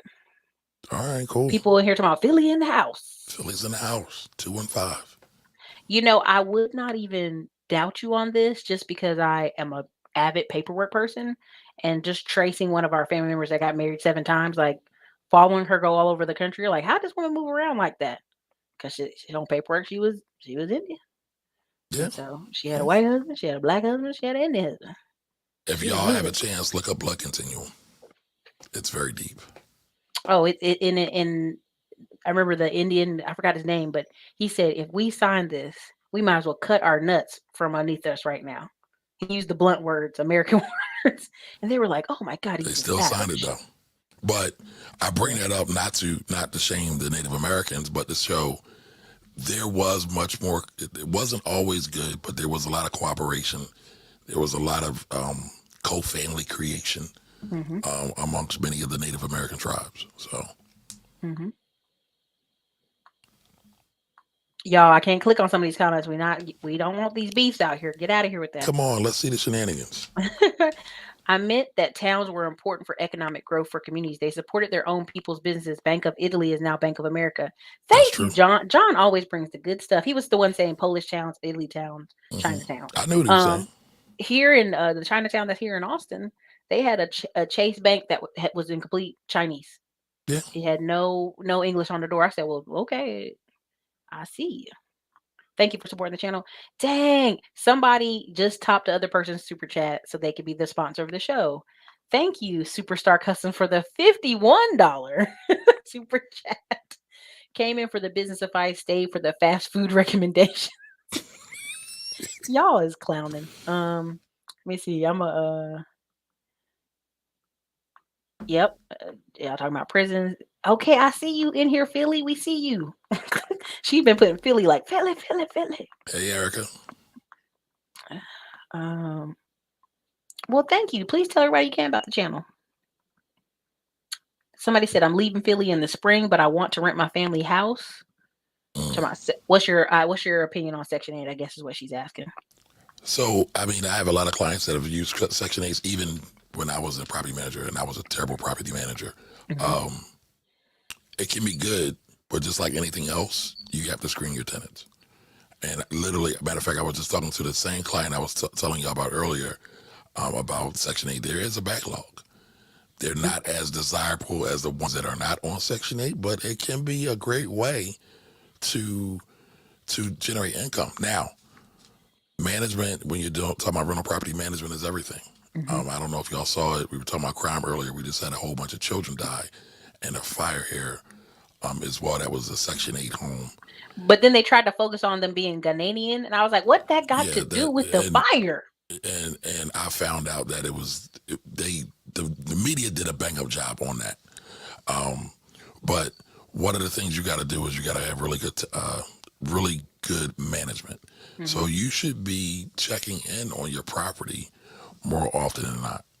And actually, I see. Thank you for pulling up my channel, Erica. I just interviewed a good friend of mine, Kim Babb, who is the queen of landlording, and been doing her thing. And she was just on my show about 2 weeks ago, and we were talking about how people can upgrade, their profit and their rental properties, and we touched on that a little bit. I see you out here. I see you out So here. I've been working. I just got I, serious. I've been I, on here since 2011, but I just got I, serious maybe I in know some ways to work on it. 2018. I'll tell you off camera. I already know. Okay, Just better because thumbnails. no. Uh, It's probably some of the tags SEO title, but it's all good. We're gonna talk about it uh, off camera. okay. Uh, do we have a link? If Doug is in here, if any of my moderators in here, you can put your links in here. Y'all know y'all can do it. um, Let me see. Good gracious, y'all talking bad about me with that mac and cheese. I tried, y'all. I really wanted to try it. I was hoping. I thought they would try. But listen, you know better. You know we make the best macaroni and cheese. Come on now. But it's Chick-fil-A. Chick-fil-A really Mhm. be trying. I mean, they from Georgia. They Southerners, but they ain't us. So Their you first got you. branch, their first branch was in Atlanta. So Yeah. thank you again, Superstar Customs. I think I saw you, right? Yeah, Superstar Customs. I was in Las Vegas, Mm. and I was getting ready to go to the Hunger Games exhibit. I was like, yeah. And this guy behind me like, you Ericka Williams off YouTube? I was like, yes. Look, you're a whole star out here in these streets. I'm like, I'm in Las Vegas. But he was super cool. But I just picked up on something. You're blurred, huh? I'm what? You're blurred. Yeah. Nice. Nice. I was in AP classes for the rest of high school. Like they just separated me. They're like, and I'd be usually the only brown person in there. And and they let us read as many books as we wanted. I went to a black private school is what saved my life, I think. because I was like so depressed from all the bullying. My mom was like, I'm not going to go overseas unless they get my child to school and put her in this private school. So I go to the private school. It's an all black private school. It had some white kids there, but mostly it was all black. And a black doctor and lawyer association came and they sponsored us for the year. So we could go golf as much as we want, play volleyball as much as we want, play tennis. And the black principal at the school was like, shit, I would need a break anyway. Let's get to this golf course. And he would he would take us to the golf course so many times a week. It was super funny. We pile up in a church van and go over to the golf course. And And just it's funny when good. you brought that up earlier. I was going to say some of the black schools need to bring some of these other activities in, like golf. Like I love golf, We did and I tennis too. So yeah. not so much tennis because I can't run around. I Right. admire Serena and Venus for their ability to do that, but I love some golf. I'm not that good. Hmm. I tell folks I'm not a golfer. I'm a landscaper professionally, Hmm. but I've been wanting to play golf probably since I was around 15 or 16. Hmm. And I had a friend who played, black guy, and actually became a client and a good friend, but he would never take me. And I was like, dag, I wanted to go. And I was just thinking, like, what would have happened if I'd have been exposed to that at a lot earlier age? But it didn't happen, but I discovered the love of it later on. I'll say I like to say again, golf can be a little bit intimidating, just like Hmm. some of these other things. But if we have more people that go out and wrap their arms around some of these youth and take them and expose them, I think it can make a big difference. We've got a black guy out of ECU that's been killing it in golf. He ain't no Tiger Woods, but his name is Warren Glenn, and the third. And like when he was at ECU, he was the only black guy, but he was killing it. Mm. The thing about it is at tennis, when I played tennis in North Carolina, this is Cumberland County, and this was like high school. We had a black tennis coach, and he was from the military. He was no nonsense. He was working our butts, man. And the number one chair, number two, number three were all either half black or black. The first girl was half black and Korean. Second girl was half black and Filipino. Third girl was just black. Number fourth person was white. And Cumberland County could not wrap their head around what is happening. And Where all this melanin come from? what's going on? And I'm like, Cumberland County is majority black and Indian, just like Hmm. Robertson County and a military base. Like, what did you think was going to happen? We just had never been in those spaces, and so it was a privilege to get my butt whooped that year. I mean, I literally got whooped by every black girl in tennis, but I was like, It I was probably made you trying. better though. Yeah, it did, but it was like, good gracious, like you got to be good to be out here at this point. When you get to 11th grade, you got to be good. No, Um, it's serious in high school. it's not even a joke because your parents are like, I'm driving around and you ain't good. You better come on. Um, what are the best neighborhoods in Philly for a family? Give me a little bit more, Andre, I um, know. Listen, because there's people so are many. saying this. This is what this girl said. So I love Chestnut Hill. Chestnut Hill is the richest area of Philadelphia. It's got the highest per capita income in Philadelphia. Germantown is changing. Germantown, Mount Airy, Chestnut Hill are all part of what I call Uptown or what's called Uptown. I'm from that area of the city, the northwest Hmm. section of the city. Mount Airy, many people don't know, is one of the first neighborhoods to desegregate Hmm. intentionally back in the 40s and 50s. So there's a whole history of that. But all of those neighborhoods kind of touch one another. Um, and so I'm biased, right? I grew up in all of those, except for Chestnut Hill, but I grew up in all of those areas. And I think they all can be good for families. But there's also Winfield, there's also Overbrook, there's also East Oak Lane. There's a lot of different sections. And those aren't even the quote unquote big up and popping popular areas of the city. When you look at the Northern Liberties, when you look at, I was trying to think, University City, there's a lot of areas in Philly. But I personally would say Germantown, Mount Airy, West Oak Lane, I think you'll get your best bang for your buck. Certain parts of West Philly as well. But I'm I biased. I think Aisha Sullivan had a house in like Germantown or something, and I just love old houses. Like I'm a southerner. Like if we can keep it up and save it without doing some weird stuff to it, like let's keep it. And when she showed me that, I was like, oh, that's in Philly, and I keep forgetting Philly is in that whole DC, Maryland, Virginia. Those houses are old. Some of the spots Some you of got to it. remember, Philly was, it was one of the first cities built. Hmm. Because remember, the capital, the United States capital was in Philadelphia at one point. Um, That's right. That's right. yeah, the Constitution was signed Thank in God we Philadelphia. switched it. No, I'm messing up. It wouldn't have mattered. It wouldn't have mattered. I know. Look at DC. It don't matter. We gonna do the same thing. Yep, yep, yep. Um. Okay, y'all. If y'all got any last stuff, I don't want to. We're gonna be here all night, but I want to make sure we had a good show that we can chop up into micro content that I'll put on this page anyway. Mm, Um. Yeah. Again, I agree. We should expose our children a lot more. As a family, we decided to pull our son out of public school and homeschool 3 years ago. Congratulations. There's over 100,000 Black families homeschooling, and I feel the numbers higher, but the government can never wrap its head fully around. Like I'm glad I grew up in North Carolina. North Carolina has one of the biggest homeschool. It's 1/3 homeschool, 1/3 private school, 1/3 North Carolina public schools, mm, and it's so big and pervasive that homeschool families create teams and they compete against the Christian private schools. nice, Yeah, so if you're nice. in Charlotte, you can do that. If you're in Fayetteville for a while, did it, but I think they ran out of kids. And then North Raleigh, big groups. Someone said University City section of West Philly, but it's too expensive for most people. It's definitely one of the areas that has gentrified and is going up in price, up, and up. What about Brewery Town? Brewerytown is another one. Again, Brewerytown is in North Philly. Now it's, what's happening is funny. When I was in high school, all these areas were, kind of called North Philly. Mm-hmm. Now they are going back to some of the neighborhoods, like Brewerytown is a real neighborhood, but it's like Brewery Town. It's like for the rich and fancy. Mm-hmm. That's near Girard Avenue, Master Street over there. They are working wonders over there. I will say this though, there is a Black developer over there doing their thing. So Mm-hmm. there's money being made there. There's money being made there. Winfield? Yep, yep. That was one of the ones I mentioned earlier.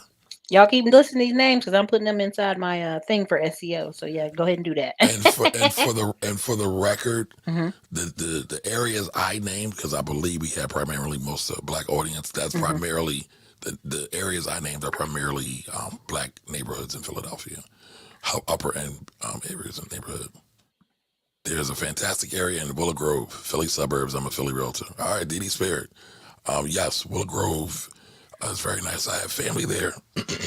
Excuse me. There are some really, really nice areas of Willow Grove or Abington.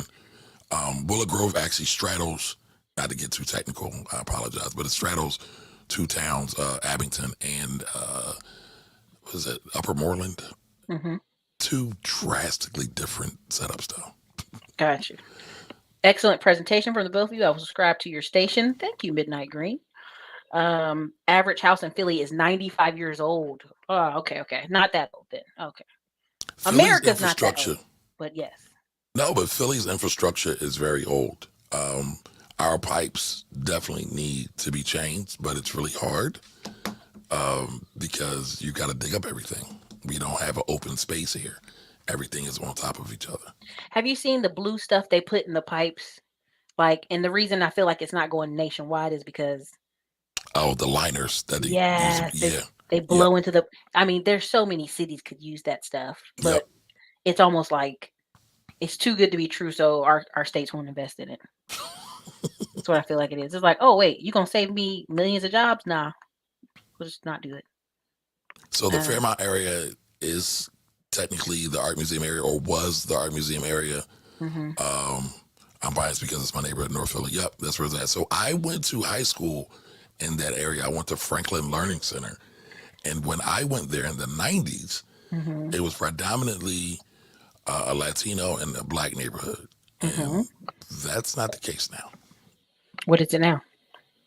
A lot of non-Blacks, a lot Okay. of non-Latinos. Do you feel it's New Yorkers or do you feel it's just Some of them it gentrification? is. Some of it is. Some of it, that is, excuse me, that is definitely one of the areas that has changed. I mean, it's always been nice because they have, in Fairmount, they have some brownstones, a few, or Mhm. they may not be brownstones, it's still 3-story buildings. They have a lot of nice buildings in that area. So Mhm. yeah. And yeah, there are a lot of Black businesses in Germantown. Uncle Bobby's is one of them. Shout out to Uncle Bobby's, big Um. fan. Yadeen is another one. They do a lot of Black hair care, Black skin care. We buy a lot of products from them. I want to give a shout out to the 200 people who've subscribed to your channel since we've been on. I've seen the 200. number. Yeah, I see the number going up. It was Wow. Thank you, y'all. 414, 1414. Now it's 416. Wow. Thank you guys for supporting my guests that come on. Y'all gonna blow my head up now. Thank you, Ericka and C. Ellis. Thank you. Thank you. Thank you. Okay. Did I miss anybody? I think I got most people. I'm in Philly. Parents live in Walnut Hill. Now I'll see is Karen's. Dang, I'm sorry. Yeah, Walnut Hill's No a part problem of West with Philly. Karen's. Karen's sometimes make the block hot and get it cleaned up. So thank you so much. That's a whole other thing. I know it. That's But I mean, think about that. If just walking your child in a stroller made people act like they had sense, what we got to do in our community? So plumbing is a skill that makes you over 100K. Don't sleep on it. It may not be sexy. Oh, plumbers make killer money. I'm gonna tell you a story. I know a plumber who's younger than 30 who makes about $300,000 a year. Oh, I believe. Killing the game. Killing the game. Again, Mike Rowe's Dirty Jobs is coming back on TV, and I said I know why it's coming back on. Every company that if you look up, if you know how Mike Rowe's Dirty Jobs work, you got to send a letter in, right, for your channel to be on, for your job to be to be on the channel, right? And every single company that sent, their letter to Mike Rowe's Dirty Jobs, they never had a problem hiring people for the next 2-3 years. They got countless applications. So it's, that's why it's coming back on TV. And also, it makes TV money. So, anyway, but let me see here. All right, you Everybody's guys. trying to figure out how to make money these days. I mean, so. Well, Discovery realized it was his best product. It was his best show. We had a moment there where like tech nerdiness being indoors kind of came back, but then it came back again. Like you need the skilled folks. You just do. So, all right, you guys. Any last questions for our guests? Thank you for your time. Thank you for coming in here. Thank you. Thank you for being here. What's up? Thank you, Doris Smith. Became a new member. Remember, members will get first access, first dibs to this year's last, probably for a while because I got to take a break, y'all. I'm going to go try to have a family, right? So the summer, he's laughing.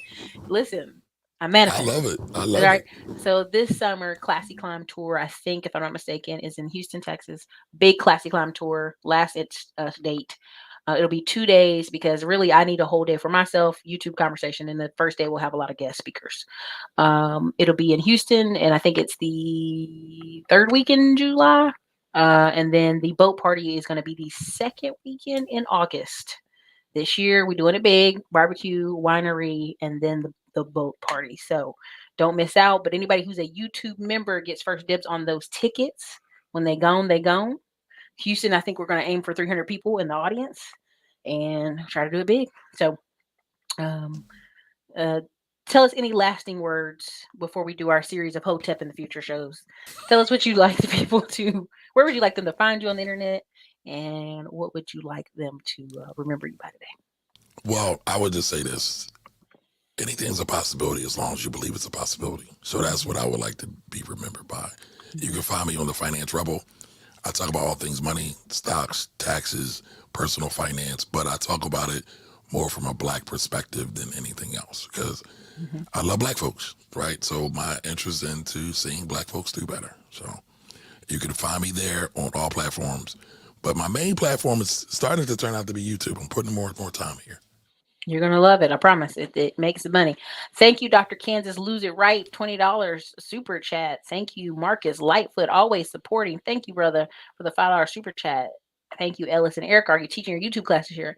I am. We'll have less classes, probably 2 a month on Wednesdays. It just won't be as frequent because, again, I'm going to be in Italy. I'm going to be overseas.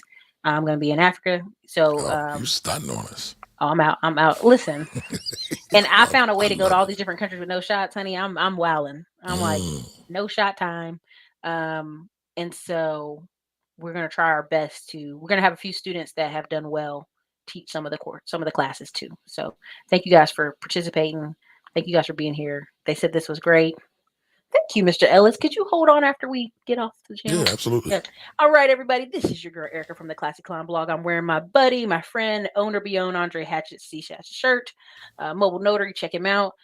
If you guys can, please, I've showed it in the chat. Please go to The Financial Rebel on Instagram, please check out the Financial Rebel channel on YouTube.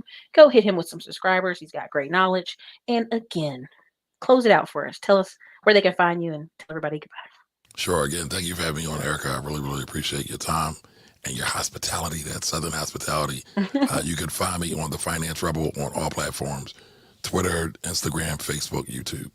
So I will see you all the next time. And actually, Ericka will be on me tomorrow. So we'll be doing this again. Are we going to be live on YouTube or are we going to be on Instagram? We'll be on YouTube. All right. Sounds good, you guys. That's where I'll be. You said it again, 8 p.m. 8 p.m. Eastern Standard. So Eastern 7 Standard time for the Texas folks. Yes. I'm sorry. But, I got to get out of 8 p.m. that. Eastern. No, Eastern and California time are pretty much the dogs. Like when you tell people, hey, this is Eastern time, that's where everybody kind of goes. So listen, I need you to teach a class on traveling without a job. Baby, if you're in my YouTube class, you're going to see how we do it, okay? We're going to bring on our marketing staff. We have over 2,000 videos on this channel at any given time that are getting, any hour of the day, we're getting 500 views at any hour of the day. So thank you, guys. Thank you. All right, you guys. This is your girl, Ericka.